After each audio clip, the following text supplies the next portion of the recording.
La rateta que escombrava l'escaleta.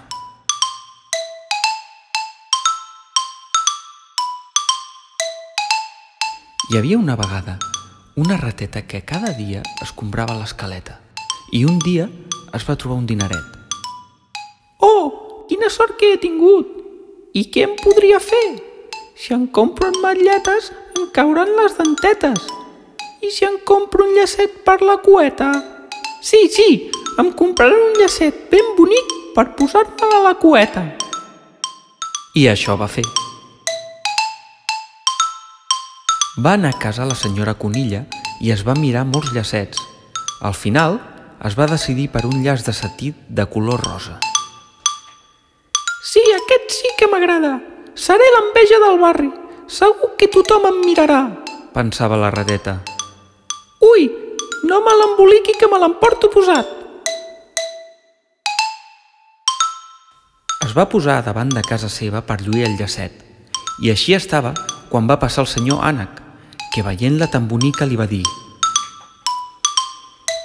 «Ai, rateta, rateta, tu que n'ets tan boniqueta, no et voldries casar amb mi, jo que sóc tan bon fadrí?» Ai, no ho sé pas. A veure quina veu fas. Quac, quac, quac, quac. Ui, que m'aixordes. No et vull per marit. També va passar un gall amb les plomes ben estarrufades que li va dir: «Rateta, rateta, tu que n'ets tan boniqueta, no et voldries casar amb mi, jo que sóc tan bon fadrí?» Ai, no ho sé pas. A veure quina veu fas.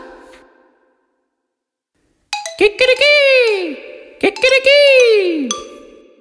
Ui, no, quin xivarri. No et vull per marit. I el gall se'n va anar amb el cap cot. Després va passar un gosset i li va passar el mateix. Al cap d'una estona va passar un burret que al veure'l la rateta tan bonica no es va poder estar de dir-li: «Rateta, rateta, tu que n'ets tan boniqueta, no voldries casar-te amb mi, jo que sóc tan bon fadrí?» I la rateta, fent-se pregar, li va dir: Ai, no ho sé pas. A veure quina veu fas.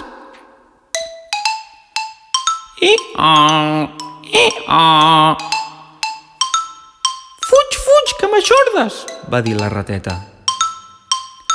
Quan la rateta ja començava a pensar que mai no trobaria ningú que li fes el pes, va passar un gatet que li va dir: «Miau, rateta, tu que n'ets tan boniqueta, no et voldries casar amb mi, jo que sóc tan bon fadrí?»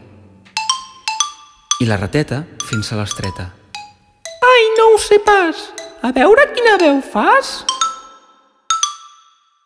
Miau, miau. Sí, amb tu sí que em vull casar. Miau, miau, va fer el gat. I així ho van fer. Ben aviat es van casar i tothom hi va ser convidat. Aquell dia tothom li deia a la rateta: «Ves en compte amb aquest gat. Vigila quan estiguis despistada no et clavi queixalada». I la rateta reia per sota el nas, perquè només ella i el seu maridet sabien el secret, que aquest gat era vegetarià i no menjava rates. I vet aquí un gos, i vet aquí un gat, que aquest conte ja s'ha acabat.